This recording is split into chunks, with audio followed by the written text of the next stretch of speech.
हाय दोस्तों, आज हम राधिका रमण प्रसाद जी की कहानी कानों में कंगना लेके प्रस्तुत हुए हैं। जैसा कि आपने थंबनेल में देखा होगा, प्रेम व वासना में भेद को जानने के लिए वीडियो में अंत तक बने रहिएगा। आइए अब शुरू करते हैं। नमस्कार दोस्तों, मेरा नाम कविता है। आप सबका हमारे चैनल क्यूसियस हिंदी साहित्य में स्वागत है। यह कहानी हिंदी नेट के सिलेबस के अनुसार अत्यंत महत्वपूर्ण कहानी है। इस वीडियो के माध्यम से हम महत्वपूर्ण बिंदु, समीक्षा और कहानी के सारांश से आपको अवगत कराएंगे। कानों में कंगना कहानी 1913 में प्रकाशित हुई है। जैसा कि हम पहले ही बता चुके हैं, वासना और प्रेम में भेद को स्पष्ट किया गया है। कानों में कंगना का आरंभ बेहद आकर्षक है और अंत दुखद है। आइए अब कहानी के पात्र से परिचय कराते हैं। नरेंद्र लेखक किरण का पति है। किरण कहानी की नायिका है। योगेश्वर नरेंद्र के गुरु तथा किरण के पिता हैं। कानों में कंगना कहानी की समीक्षा। कानों में कंगना कहानी स्त्री की स्थिति को जाहिर करती है।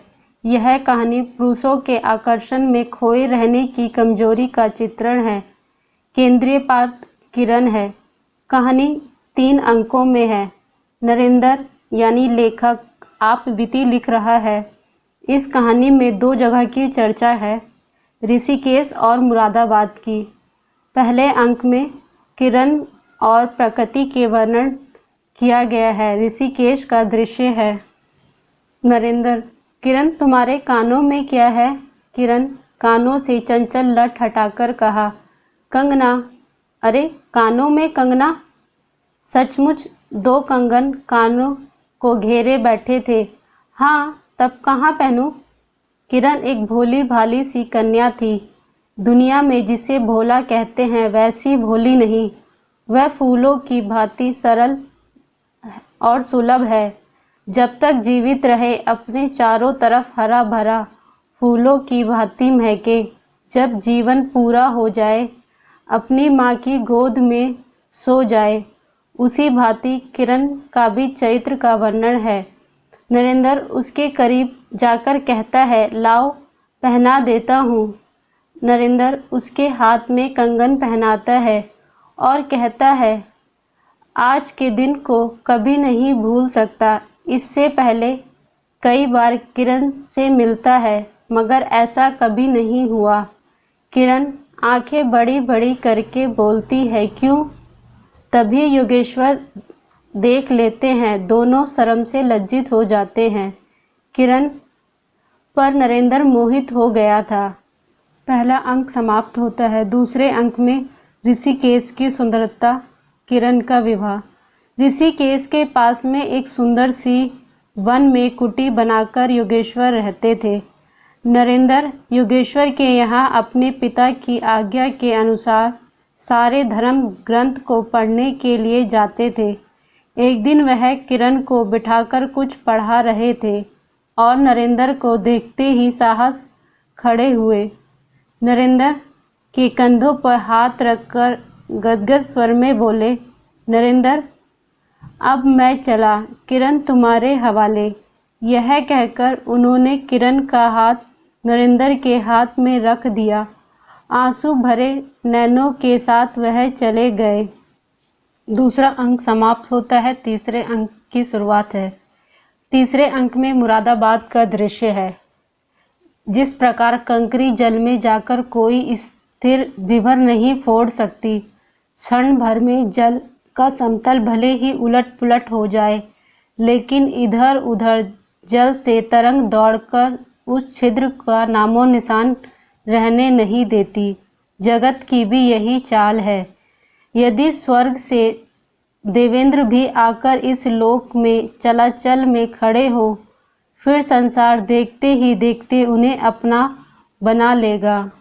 विवाहित के परिधान और श्रृंगार में किरण नरेंद्र को और भी मोहित किया करती थी। इसी तरह 2 वर्ष बीत गए। एक दिन नरेंद्र मोहन के घर गया, जहां उसकी एक किन्नरी से मुलाकात हुई। उसको देखते ही वह मंत्रमुग्ध हो गया। तभी से वह सब कुछ छोड़कर उसी किन्नरी के पीछे पागल सा हो गया। इस तरह 5 महीने बीत गए। इस दौरान उसने किन्नरी को बहुत से उपहार भेंट किए। बनारसी साड़ी, पारसी के जैकेट, मोती का हार। किरण हेमंत की मालती बनी थी, जिस पर एक फूल भी नहीं। घर की वधू क्या करती? जो अनंत जीवन का संगी था, वही हाथों हाथ पराये के हाथ बिक गया।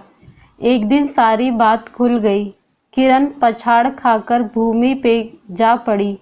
मैं तो किन्नरी के दरवाजे से हताश होकर लौटा था। हाय, मेरी उंगली में एक भी अंगूठी रहती तो उसे नज़र करके उसके चरणों में लेटता। घर पर आते ही जूही को पुकारा। जूही, किरण के पास कुछ बचा हो तो फौरन मांग कर ले आओ। ऊपर से कोई आवाज़ नहीं आई। मेरा दिमाग घूम गया। मैं कोठे पर दौड़ा। सब संदूक झाँके, कुछ नहीं मिला।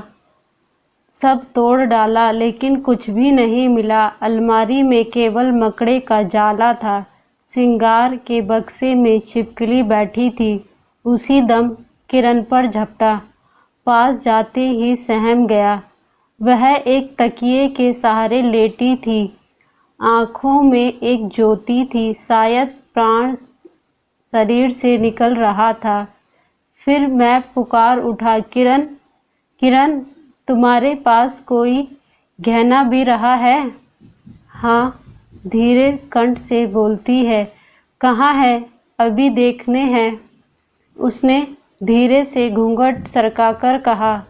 वही कानों का कंगना। इस समय केवल किरण के पास 2 कंगन ही बचे थे, जो उसने अपने कानों में पहन रखा था। उस समय प्रथम पल की याद आई, जब वह पहली बार नरेंद्र ने इसे देखा था। यहाँ पर शकुंतला और दुष्यंत की कहानी का भी जिक्र मिलता है। अभिज्ञान शकुंतलम, जहाँ अंगूठी एकमात्र निशानी होती है, लेकिन दुष्यंत सौभाग्यशाली थे, चक्रवर्ती राजा थे। अपने प्राण प्रिया को आकाश पाताल छान कर ढूंढ निकाला। मेरी किरण तो इस भूतल पर ना थी कि इस तरह प्राण देकर भी पता पाता। प्रलोक से ढूंढ निकालूं, ऐसी शक्ति इस दीनहीन मानव में कहाँ? चढ़ा नशा उतर पड़ा। सारी बातें सूझ गई। आँखों की पट्टी खुल पड़ी। लेकिन हाय, खुली भी तो उस समय जब जीवन में केवल अंधकार ही रह गया। दोस्तों, आपको यह कहानी कैसी लगी? अच्छी लगे तो लाइक करिएगा, और कोई फीडबैक और सुझाव हो तो कमेंट करके ज़रूर बताइएगा। Thank you.